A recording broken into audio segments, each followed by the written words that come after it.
Je réfute totalement ce qui a été allégué, d'une part. Je confirme évidemment les propos de notre présidente. La situation est très claire. On a un budget au SDIS qui est délibéré, qui est voté, qui est de 105 millions d'euros en fonctionnement. Il faut savoir que le budget du SDIS, 90% c'est le fonctionnement, les charges courantes, le personnel, on va dire voilà, les affaires courantes. Et on a 13,5 millions d'euros qui sont également délibérés en investissement, donc pour les gros projets, les véhicules, et l'informatique, les casernements. Donc aujourd'hui, le budget est porté par le conseil d'administration et il est surtout soutenu par le conseil départemental qui a plus que augmenté les crédits pour le SDIS dans une dynamique continue depuis 3 ans.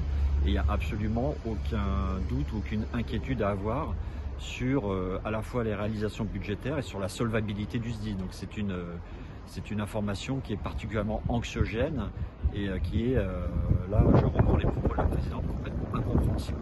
Alors si vous voulez, sur le budget, notamment en investissement, on va dire qu'en 2022 on était environ à 5 millions d'euros. Là, 2024, 13,4 millions d'euros inscrits en investissement. Vous mesurez l'effort porté par le conseil départemental qui est notre principal financeur, d'une part. Sur les effectifs, des recrutements continus depuis 2021 qui se sont encore accrus en 2022, 2023 et 2024. Donc pour 2022-2023, c'est à peu près un peu moins de 50 professionnels qui ont été recrutés, 47 caporaux professionnels.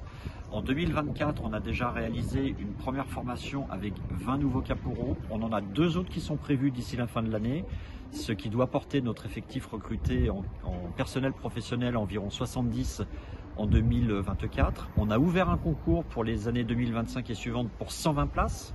Et on a recruté l'objectif de recrutement des sapeurs-pompiers volontaires, c'est 300 pompiers volontaires. On en est déjà à 185 recrutements en 2023. Donc ça fait beaucoup de chiffres, mais tout ça pour dire qu'on est quand même sur une forte dynamique positive pour faire face à nos missions, pour faire face à nos départs en retraite et pour faire face à la réponse opérationnelle et à la sécurité.